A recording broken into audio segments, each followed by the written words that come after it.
Hey guys, it's Car Guy 11. Today I'm in my 2015 Jeep Cherokee Trailhawk.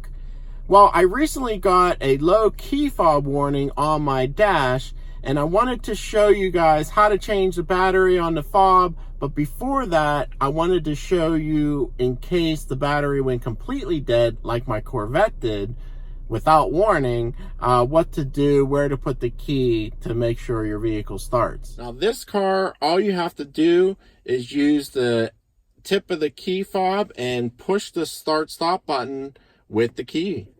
So push the brake on and that's how you start it without a good battery in your key fob. First thing you need to do is get new batteries, and we're using the CR2032.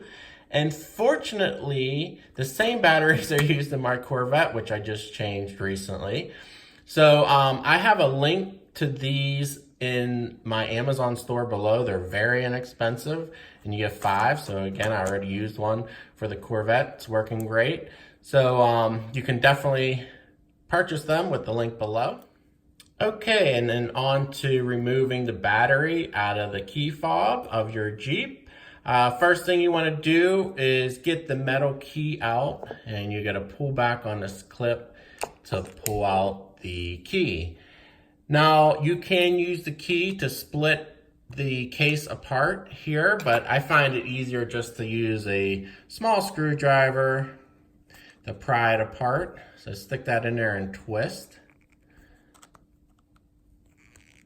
Okay, and then you can see it's starting to split. And just make your way around. And you can then pull it apart with your hands. Now there's a couple layers. There's another plastic piece in the body here that needs to be pried out. That's pretty easy. So that comes right out. And then there's another, the rubber buttons, that just comes right out. So then you will find the battery on the circuit board. So just pry that one out with the screwdriver. Okay, we now got the new battery. We're gonna slide that right in.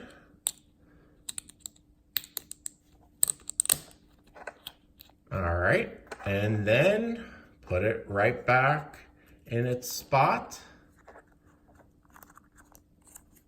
And then the inside casing first snaps right in, lines up with those button indents.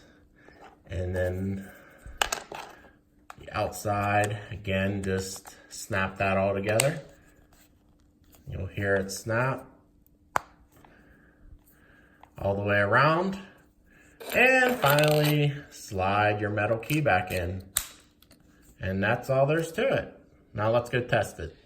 All right, guys, we changed the battery out on the fob, and it should start right up. No problem. So anyway, guys, I hope you enjoyed the video. Hope this helped some of you. Definitely don't take your vehicle into the dealer for something like this, where you could save a lot of money buying the batteries yourself with that link below and replacing it.